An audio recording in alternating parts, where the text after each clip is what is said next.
ನೋಡಿ, ಮೂಡಾದ ಅರ್ಧ ಗಂಟೆಯಲ್ಲಿ ಹೇಳಿ ಮುಗಿಸಿ ಬೇರೆ ಸುದ್ದಿಗೆ ಹೋಗೋಣ ಅಂತಿತ್ತು. ಬಟ್ ಈ 12 ಪೇಜಿನ ರಿಪೋರ್ಟು ಬೇಗ ಮುಗಿಸೋ ಹಂಗಿಲ್ಲ. ಇದು ಅಷ್ಟು ವಿವರಗಳಿದ್ದಾವೆ. ಒಂದು ಕನ್ಕ್ಲೂಷನ್ಗಂತೂ ಇಡಿ ಬಂದಿದೆ. ಸಿದ್ದರಾಮಯ್ಯನವರು ತಮ್ಮ ಪ್ರಭಾವ ಬಳಸಿ ಈ 14 ಸೈಟ್ಗಳನ್ನು ಕೊಡಿಸಿದ್ದಾರೆ.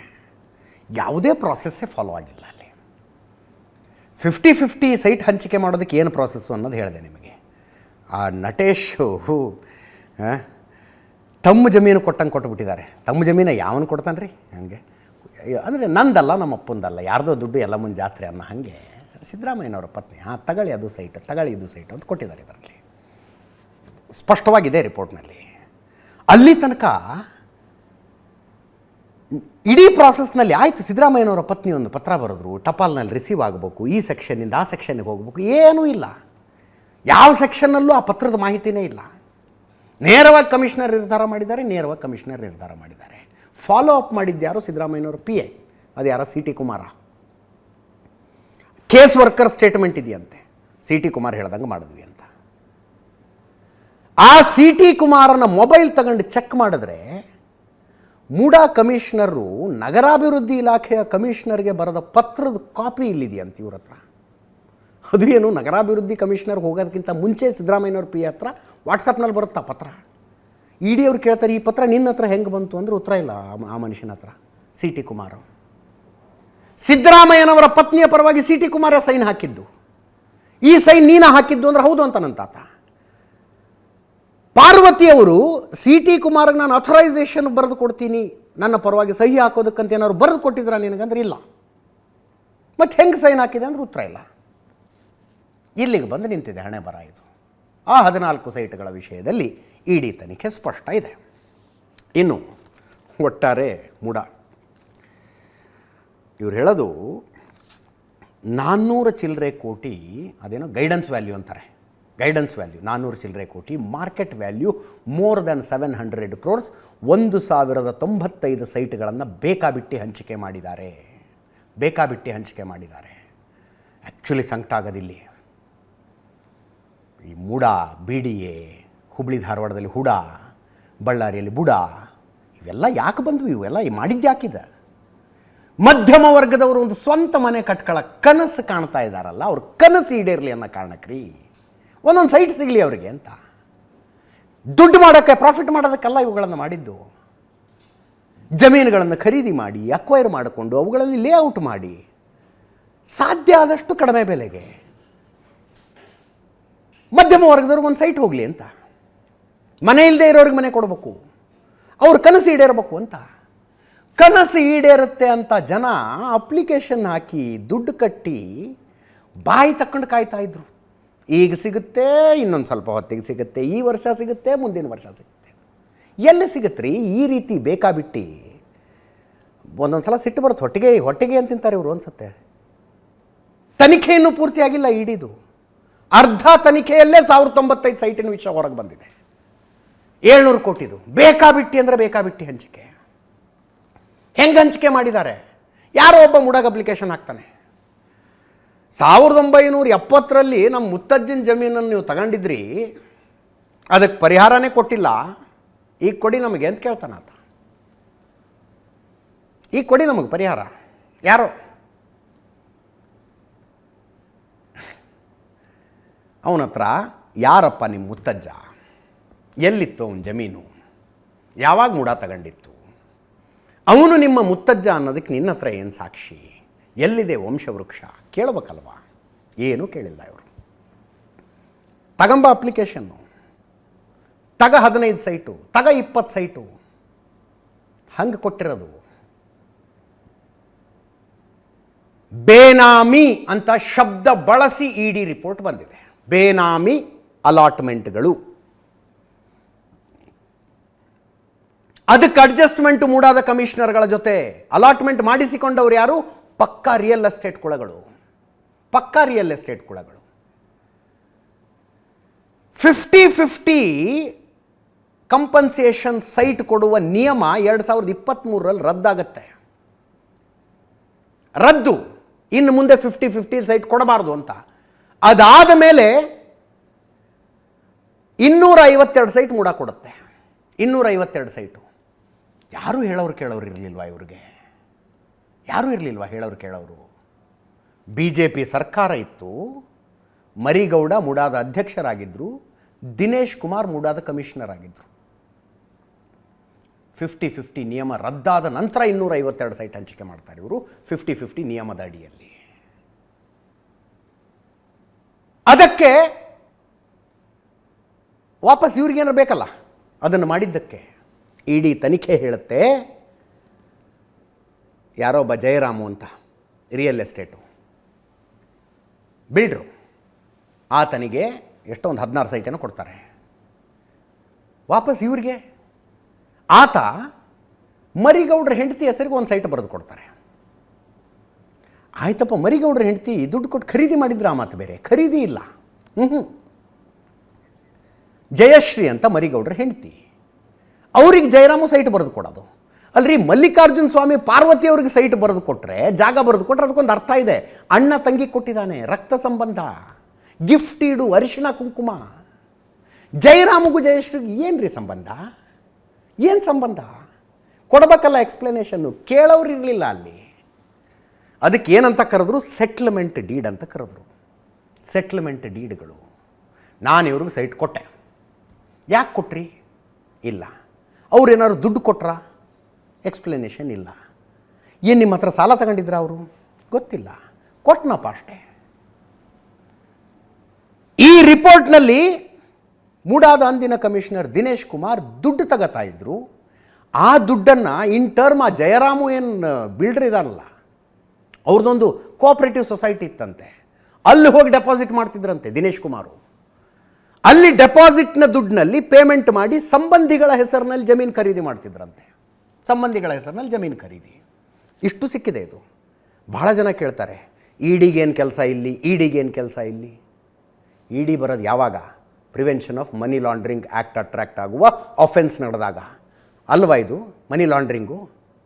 ಹೌದು ಅಲ್ವೋ ಮನಿ ಲಾಂಡ್ರಿಂಗು? ಜಯರಾಮು ಅನ್ನೋ ಯಾವುದೋ ಕಂಪ್ನಿ, ಆ ಕಂಪ್ನಿ ಹೆಸರಿನಲ್ಲಿ ಒಂದು ಕಾರ್ ರಿಜಿಸ್ಟ್ರೇಷನ್ ಆಗಿದೆ. ಇಡಿ ಅವ್ರು ರೇಡ್ ಮಾಡಿದಾಗ ಆ ಕಾರು ದಿನೇಶ್ ಕುಮಾರ್ ಮನೆಯಲ್ಲಿದೆ. It was under possession of Dinesh Kumar. ರಿಪೋರ್ಟಲ್ಲಿ ಬರೀತಾರೆ. ಕಾರು, ದುಡ್ಡು, ಜಮೀನು, ಯಾರ್ದೋ ದುಡ್ಡು ಎಲ್ಲಮ್ಮನ ಜಾತ್ರೆ ಅಂದರೆ ಇದೆ ಅಲ್ವಾ ಕಥೆ. ಎರಡೂ ಕೈಗೆ ಎಣ್ಣೆ ಹಚ್ಚಿ ಬಾಯಿ ಬಡ್ಕಳಿ ಮೈಸೂರಿನ ಮಧ್ಯಮ ವರ್ಗದ ಜನ ಮೂಡಾಗೆ ಅಪ್ಲಿಕೇಶನ್ ಹಾಕಿ ಸೈಟ್ ಬರುತ್ತೆ ಅಂತ ವೇಟ್ ಮಾಡ್ತಿದ್ದೀರಲ್ಲ, ಎರಡೂ ಕೈಗೆ ಎಣ್ಣೆ ಹಚ್ಕೊಂಡು ಬಾಯಿ ಬಡ್ಕಳಿ ಚಾಮುಂಡಿ ಬೆಟ್ಟದ ಕಡೆ ಮುಖ ಮಾಡಿ ನಿಂತ್ಕೊಂಡು. ಹಿಂಗಾಗಿದೆ ಅಲ್ಲಿ ಕತೆ, ಹಿಂಗಾಗಿದೆ ಅಲ್ಲಿ. ಸಂಕಟ ಆಗ್ಬೇಕಲ್ವಾ? ಜನಸಾಮಾನ್ಯರು ಅನ್ನಿಸಿಕೊಂಡಿರೋ ನಮಗೆ ಸಂಕಟ ಆಗ್ಬೇಕು. ನಮಗೇನು ಸೈಟ್ ಬರಬೇಕಾಗಿರಲಿಲ್ಲ, ಅಲ್ಲಿ ನಾವೇನು ಅಪ್ಲಿಕೇಶನ್ ಹಾಕಿರಲಿಲ್ಲ. ಬಟ್ ಯಾವುದೋ ಮಧ್ಯಮ ವರ್ಗದವನಿಗೆ, ಯಾರೋ ಕೆಳ ಮಧ್ಯಮ ವರ್ಗದವನಿಗೆ ಆಗಿರೋ ಅನ್ಯಾಯ ಅಲ್ವೇನ್ರಿ ಇದು? ನಿಯತ್ತಿನಿಂದ ಸೈಟ್ ಹಂಚಿದ್ರೆ ಒಂದು 4-5 ಸಾವಿರ ಜನ ಸ್ವಂತ ಮನೆಯಲ್ಲಿ ಇರ್ತಿದ್ರಲ್ವಾ? ಕಾಯೋರು ಕಾಯ್ತಿರ್ತಾರೆ. ಯಾರ್ಯಾರಿಗೆ ಆಕ್ಸಸ್ ಇದೆಯೋ ಅವರವರೆಲ್ಲ ಸೈಟ್ಗಳನ್ನು ಮಾಡ್ಕೊಂಡ್ರಿ ಇಲ್ಲಿ. ಆಮೇಲೆ ಒಂದು ಲಿಮಿಟ್ ಬೇಡವ ಆಸೆಗೆ? ನನಗೊಂದು ಸೈಟು, ನಮ್ಮ ಅಪ್ಪಂಗೊಂದು ಸೈಟು, ನನ್ನ ಮಗನಿಗೊಂದು ಸೈಟು ಅಂತ ಆಸೆ ಇದ್ರೆ ಅರ್ಥ ಮಾಡ್ಕೋಬೋದಪ್ಪ. ಒಬ್ಬೊಬ್ಬರಿಗೆ ಒಂದೊಂದು ಸೈಟು ಅಂತ. ಒಬ್ಬೊಬ್ಬರ ಹೆಸರಿಗೆ 15, 16, 20 ಸೈಟು. ಏನ್ರಿ ಇದು?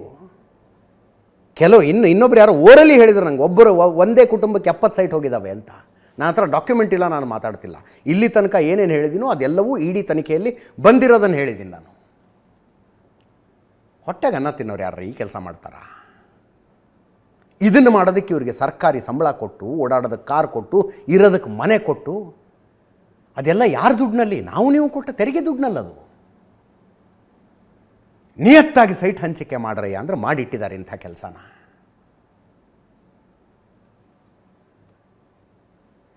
ಈಗ ಒನ್ಸ್ ಅಗೇನ್ ಇದು ಪೊಲಿಟಿಕಲ್ ಟಾಕ್ ಫೈಟೆ. ಇಡಿ ರಿಪೋರ್ಟ್ ಬಗ್ಗೆ ಕೇಳಿದ್ರೆ ಡಿ ಕೆ ಶಿವಕುಮಾರ್ ಹೇಳ್ತಾರೆ, ರಹಸ್ಯವಾಗಿರಬೇಕಾಗಿತ್ತಲ್ವ, ಹೆಂಗೆ ಬಹಿರಂಗ ಆಯ್ತಿದು?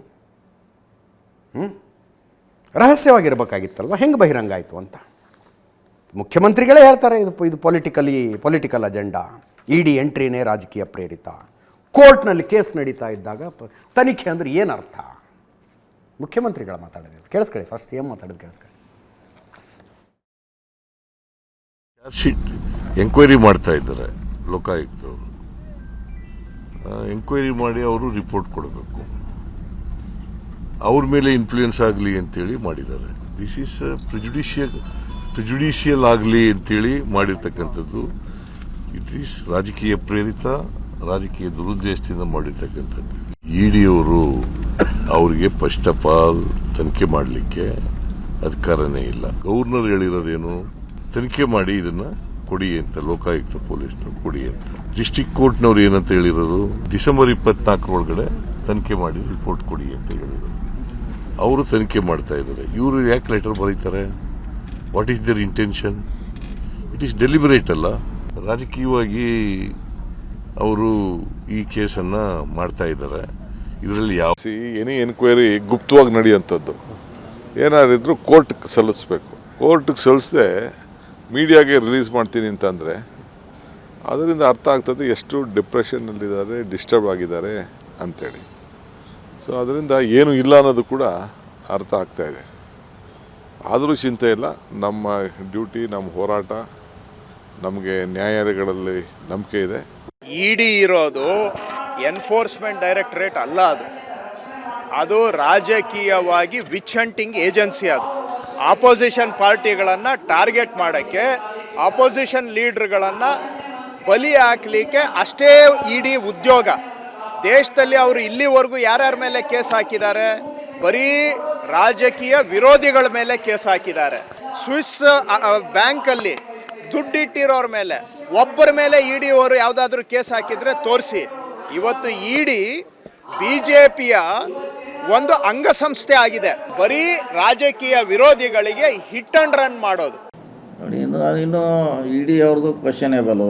ಅವ್ರದ್ದು ಎಷ್ಟು ಬರೀ ಅವ್ರದ್ದು ಮನಿ ಲಾಂಡ್ರಿಂಗ್ ಮಾಡಬೇಕಾ, ಇದನ್ನು ಮಾಡಬೇಕಾದ್ರೆ ಇನ್ನೂ ಕನ್ಫ್ಯೂಸು. ಅವ್ರ ಮನಿ ಲಾಂಡ್ರಿಂಗ್ ಬಗ್ಗೆ ಅದು ನಮ್ಮ ನಾಲೆಜ್ ಪ್ರಕಾರ ಮನಿ ಲಾಂಡ್ರಿಂಗ್ ಬಗ್ಗೆ ಅವ್ರು ಎನ್ಕ್ವೈರಿ ಮಾಡಬೇಕು. ನೋಡಿ, ಲೋಕಾಯುಕ್ತ ಮಾಡಲಿ, ಲೋಕಾಯುಕ್ತ ಅಂತಿಮವಾಗಿ ಮಾಡಬೇಕು, ಮಾಡಲಿ. ಅವ್ರು ಯಾಕೆ ಬರೆದ್ರು ಇನ್ನೂ ಹೀಗಿದೆ ಪೊಲಿಟಿಕಲ್ ರಿಯಾಕ್ಷನ್ಸ್. ನಾವು ಕೇಳೋದು, BJPಯವರು ಇಡಿಯನ್ನು ದುರ್ಬಳಕೆ ಮಾಡಿಕೊಳ್ಳುತ್ತಿದ್ದಾರೆ. ಅದು ನೀವು ಹೇಳೋದೇನು? ನಾನೇ ಪ್ರಧಾನಿ ನರೇಂದ್ರ ಮೋದಿ ಅವರ ಇಂಟರ್ವ್ಯೂಗೆ ಹೋದಾಗ ನಾನೇ ಮೋದಿ ಅವ್ರನ್ನ ಕೇಳಿದೆ, CBI, IT, ಇಡಿನೆಲ್ಲ ದುರುಪಯೋಗ ಪಡಿಸಿಕೊಂಡು ನೀವು ವಿಪಕ್ಷಗಳನ್ನು ಹಣಿತಾ ಇಲ್ವಾ ಸಾರ್ ಅಂತ. ಅವ್ರು ಹೇಳಿದ್ದು ಯಾವ ಸುಳ್ಳು ಕೇಸ್ ಇತ್ತು ಹೇಳಿ? ಇದನ್ನೇ ಕೇಳ್ಕೊಂಡು ಸುಪ್ರೀಂ ಕೋರ್ಟ್ ತನಕ ಹೋಗಲಿಲ್ವಾ?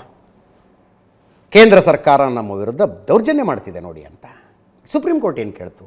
ಯಾವ ಅಮಾಯಕರ ಮೇಲೆ ರೇಡ್ ಆಗಿದೆ ಹೇಳಿ, ಯಾವುದಾದ್ರು ಒಂದು ಕೇಸ್ ಕೊಡಿ, ನಮಗೆ ತಪ್ಪೇ ಇರಲಿಲ್ಲ ನೋಡಿ, ಹಿಂಗೆಲ್ಲ ಮಾಡಿಬಿಟ್ರು, ಕೇಸ್ ಕೊಡಿ ಅಂತ.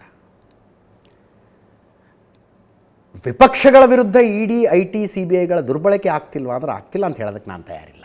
ಮ್ಯಾಕ್ಸಿಮಮ್ ಕೇಸ್ ಆಗ್ತಿರೋದೇ ಅವ್ರ ಮೇಲೆ. ಆದರೆ ಇದರಲ್ಲಿ ಲೈನ್ ಆಫ್ ಆರ್ಗ್ಯುಮೆಂಟ್ ಏನಿರಬೇಕು ಅಂದರೆ, ಇಲ್ಲಿ ಇದೆಯಲ್ಲಪ್ಪ 12 ಪೇಜಿನ ರಿಪೋರ್ಟ್ ಇದೆ ನನ್ನ ಕೈಲಿ, ನೋಡಿ ಇಡಿ ಇಲ್ಲಿ ಸುಳ್ಳು ಹೇಳಿದೆ, ಇದು ಸುಳ್ಳು, ಇದು ಸುಳ್ಳು. ಈ ಆರ್ಗ್ಯುಮೆಂಟ್ ಬಂದರೆ ಒಪ್ಪಬಹುದಾದ ಆರ್ಗ್ಯುಮೆಂಟ್ ಅದು. ಇಡಿ ಸುಳ್ಳು ಹೇಳಿದೆ, ಇಡಿ ತನಿಖೆ ತಪ್ಪಾಗಿದೆ, ಅದನ್ನು ಹೇಳಬೇಕು. ಫ್ಯಾಕ್ಚುಯಲ್ ಎರರ್ಸ್ ಇದ್ದರೆ ಫ್ಯಾಕ್ಚುಯಲ್ ಎರರ್ಸನ್ನು ಹೈಲೈಟ್ ಮಾಡಬೇಕು. ಅದು ಬಿಟ್ಟು ಹಂಗೆ ಹೇಳ್ತಾನೆ ರೀ. ಇನ್ನೇನಿದು, ವಿಜೇಂದ್ರರು ಮಾತಾಡಿದ್ದಾರೆ ಅನಿಸುತ್ತೆ, ಕುಮಾರಸ್ವಾಮಿ ಅವರು ಮಾತಾಡಿದ್ದಾರೆ. ವಿಜೇಂದ್ರ ಮಾತಾಡಿದ್ದು ಕೇಳಿಸ್ಕೊಳ್ಳಿ, BJP ರಾಜ್ಯಾಧ್ಯಕ್ಷರು. ಯಾವ ಬಡವರಿಗೆ ಕೊಡಬೇಕಾಗಿರ್ತಕ್ಕಂಥ ನಿವೇಶನ ಇವತ್ತು ಬ್ರೋಕರ್ಗಳಿಗೆ ಹಂಚಿದ್ದಾರೆ ಕಾಂಗ್ರೆಸ್ ಸರ್ಕಾರದವರು, ಸಚಿವರು ಅನ್ನುವ ಮಾತನ್ನು ಹೇಳಿದ್ವಿ. ಇದು ಕೇವಲ ಆರೋಪ ಇರಲಿಲ್ಲ. ಲೋಕಾಯುಕ್ತದವರು ಯಾವ ರೀತಿ ತನಿಖೆ ಮಾಡ್ತಾ ಇದ್ದಾರೆ ಇವತ್ತು ಜಗಜ್ಜಾಹೀರಾಗಿದೆ. ಮುಖ್ಯಮಂತ್ರಿಗಳ ಬಾಮೈದ ರಾತ್ರಿ ಹೋಗಿ ತನಿಖಾಧಿಕಾರಿಗಳನ್ನ ಭೇಟಿ ಮಾಡಿ ಬರ್ತಾರೆ. ಇಡಿ ಅವರು ರಾಜಕೀಯ ಪ್ರೇರಿತವಾಗಿ ಕಾಂಗ್ರೆಸ್ ಪಕ್ಷ ಅಲ್ಲಿ ಅಧಿಕಾರದಲ್ಲಿದೆ, ಆ ಮುಖ್ಯಮಂತ್ರಿಗಳನ್ನ ಕಾಂಗ್ರೆಸ್ ಪಕ್ಷದ ಮುಖಂಡರನ್ನ ಟಾರ್ಗೆಟ್ ಮಾಡ್ತಾ ಇದ್ದಾರೆ. ಈ ಹೇಳಿಕೆಯನ್ನ ಇವತ್ತು ನಾಳೆ ಮುಖ್ಯಮಂತ್ರಿಗಳಿಂದ DK ಶಿವಕುಮಾರ್ ಇಂದ ನೀವು ನಿರೀಕ್ಷೆನ ಮಾಡಬಹುದು. ಮೈಸೂರಿನ ಮೂಡಾ ಹಗರಣ ಅಥವಾ ಮೂಡಾ ಪ್ರಕರಣ ಮುಖ್ಯಮಂತ್ರಿಗಳ ಕುಟುಂಬಕ್ಕೆ ಅಕ್ರಮವಾಗಿ ಬಂದಿರತಕ್ಕಂತ 14 ನಿವೇಶನಗಳಿಗೆ ಮಾತ್ರ ಸೀಮಿತ ಆಗಿಲ್ಲ. ಏನು ಮುಖ್ಯಮಂತ್ರಿಗಳ ಕುಟುಂಬ ಅಂತ ಹೇಳಿದ್ರೆ ಅನ್ಯಾಯ ಆಗ್ಬೇಕಾ? 14 ನಿವೇಶನಗಳನ್ನ ಹಿಂದಿರುಗಿಸಬೇಕು ಅಂತ ಹೇಳಿದ್ರೆ 62 ಕೋಟಿ ಪರಿಹಾರ ಕೊಡ್ಲಿ, ಹಿಂದಿರುಗಿಸ್ತೇವೆ ಅನ್ನೋ ಮಾತನ್ನು ಕೂಡ ಸ್ವತಃ ಮುಖ್ಯಮಂತ್ರಿಗಳು ಹೇಳಿದ್ರು. ಕದ್ದ ಮಾಲನ ವಾಪಸ್ ಕೊಟ್ಟರು. ಗೊತ್ತಿಲ್ಲ, ಈಗ ನಾಳೆ ಹೈಕೋರ್ಟ್ನಲ್ಲಿ ಕೇಸ್ ಬರುತ್ತೆ, ಅದಾದ ಮೇಲೆ ಲೋಕಾಯುಕ್ತ ಪೊಲೀಸರು ಒಂದು ವರದಿ ಸಲ್ಲಿಸ್ತಾರೆ. ಭಾಳ ಜನ ಹೇಳೋದು ಇದು ಏನೋ ಒಂದು ವರದಿ ಸಲ್ಲಿಸಿ ಕೈ ತೊಳ್ಕೊಬೇಕು ಅಂತ ಲೋಕಾಯುಕ್ತ ಪೊಲೀಸರು ತಯಾರಾಗಿಬಿಟ್ಟಿದ್ರು. ಈಗ ಇಡಿ ಅವರು ಇಷ್ಟೆಲ್ಲ ಹೇಳಿದ್ಮೇಲೆ ಲೋಕಾಯುಕ್ತ ಪೊಲೀಸರು ಇದನ್ನು ಕನ್ಸಿಡರ್ ಮಾಡದೆ ಹೆಂಗೆ ರಿಪೋರ್ಟ್ ಮಾಡ್ತಾರೆ, ಲೋಕಾಯುಕ್ತ ಪೊಲೀಸರ ತನಿಖೆಯ ಮೇಲೆ ಇದು ಪ್ರಭಾವ ಬೀರುತ್ತೆ ಇತ್ಯಾದಿ ಇತ್ಯಾದಿ. ಪೊಲಿಟಿಕಲಿ ಅದು ಏನಾಗುತ್ತೋ ಗೊತ್ತಿಲ್ಲ ರೀ. ತುಂಬ ಸಲ ಅನ್ಸೋದು ಇವರೆಲ್ಲ ಒಂದೇ ಅಂತ. ಇವರೆಲ್ಲ ಒಂದೇ. ಕಾಂಗ್ರೆಸ್ನವ್ರ ಲೈನ್ ಆಫ್ ಆರ್ಗ್ಯುಮೆಂಟ್ ನಾನು ಹೇಳೋದು, ಈಗ ನಟೇಶ್ ಅಷ್ಟೆಲ್ಲ ಮಾಡಿದ್ರು, ದಿನೇಶ್ ಕುಮಾರ್ ಅಷ್ಟೆಲ್ಲ ಮಾಡಿದ್ರಲ್ಲಪ್ಪ, ಸರ್ಕಾರ ಯಾರ್ದಿತ್ತು ಅಂತ ಕೇಳಬೇಕು ಇವರು. ಯಾರ ಸರ್ಕಾರದಲ್ಲಾಗಿದೆ? ನಮ್ಮ ಸರ್ಕಾರದಲ್ಲಿ ಎಷ್ಟಾಗಿದೆ, ನಿಮ್ಮ ಸರ್ಕಾರದಲ್ಲಿ ಎಷ್ಟಾಗಿದೆ, ನಿಮ್ಮ ಸರ್ಕಾರದಲ್ಲಾಗಿದ್ದಕ್ಕೆ ನೀವು ರೆಸ್ಪಾನ್ಸಿಬಲ್ಲು ಅಂತೇಳಿ. ನಮಗೇನು ರೀ, ಬಿ ಜೆ ಪಿಯವ್ರು ಒಳಗೆ ಹೋದ್ರ, ಕಾಂಗ್ರೆಸ್ನವ್ರು ಒಳಗೆ ಹೋದ್ರ? ನನ್ನ ವಾದ ಇರೋದು ಆ ಸೈಟ್ಗಳು ಬಡವರಿಗೆ ಸಿಗಬೇಕಾಗಿತ್ತು ಅಷ್ಟೇ. ಅವರಿಗೆ ಅನ್ಯಾಯ ಬಿ ಜೆ ಪಿಯವರಿಂದ ಆದ್ರೇನು ಕಾಂಗ್ರೆಸ್ನವರಿಂದ ಆದ್ರೇನು ಹಾಕಿ ಒಂದು ಒಳಗಾಕಿ ಅವ್ರನ್ನ. Whoever is responsible for that. ನೋಡೋಣ ಇದೆಲ್ಲೆಲ್ಲಿ ಹೋಗಿ ನಿಲ್ಲುತ್ತೆ ನೋಡೋಣ. ಸದ್ಯಕ್ಕಂತೂ ಆ್ಯಸ್ ಇಟ್ ಈಸ್ ಇಲ್ಲಿಗೆ ಬಂದಿದೆ, ಈ ರಿಪೋರ್ಟ್ನಲ್ಲಿ ಹಿಂಗಿದೆ ಅನ್ನೋದನ್ನು ಹೇಳಿದ್ದೀನಿ ನಿಮಗೆ. ಮುಂದಿನ ಸುದ್ದಿಗೆ ಹೋಗೋಣ.